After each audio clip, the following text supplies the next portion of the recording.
Adilabad municipality vice chairman పై ప్రతిపాదించిన అవిశ్వాస తీర్మానంపై ఇవాళ బల పరీక్ష జరగనుంది.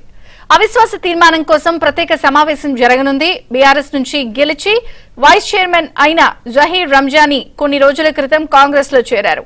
పార్టీ వీడిన రంజానీపై ఆగ్రహంతో ఉన్న బీఆర్ఎస్ బీజేపీ కౌన్సిలర్లతో కలిసి అవిశ్వాస తీర్మానం పెట్టింది.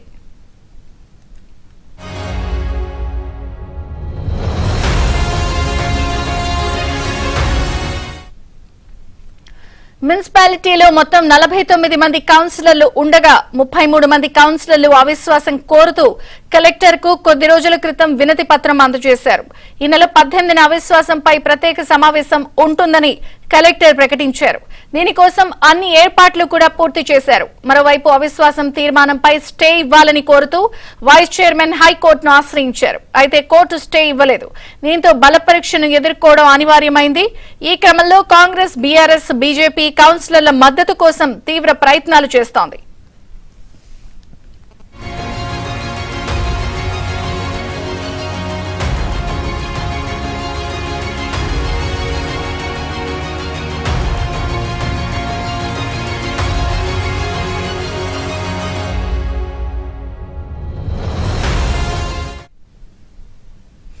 అవిశ్వాస తీర్మానం నేపథ్యంలో పోలీసులు అలర్ట్ అయ్యారు. మున్సిపల్ కార్యాలయానికి వెళ్లే దారుల్లో ట్రాఫిక్ ఆంక్షలు విధించారు. బ్యారికేడ్లను ఏర్పాటు చేశారు.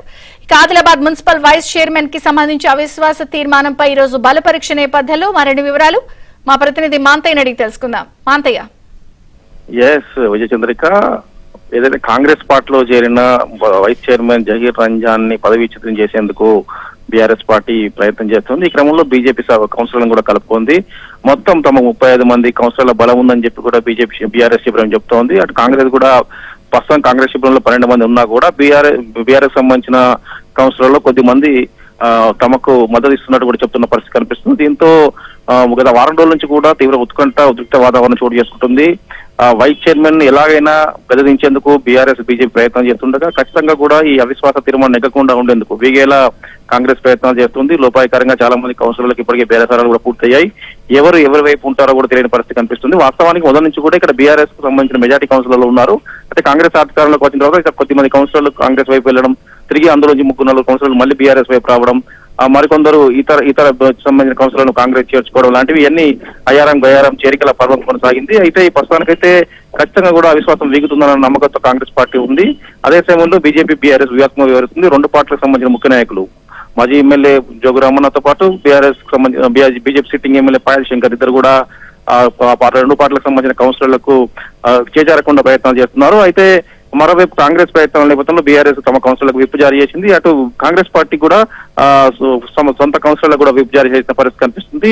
అత్యంత ప్రతిష్టాత్మకంగా తీసుకొని ఈ రెండు పార్టీల శిబిరాలు క్యాంపులు నిర్వహించాయి. క్యాంపుల నుంచి కౌన్సిలర్లందరూ కూడా జిల్లా కేంద్రానికి చేరుకుంటా ఉన్నారు. ఈ రోజు ఉదయం 11 గంటలకు ఈ ప్రక్రియ ప్రారంభమవుతుంది. ఆ తర్వాత అసలు నెగ్గుతుందా వీగుతుందా చూడాల్సిన అవసరం ఉంది.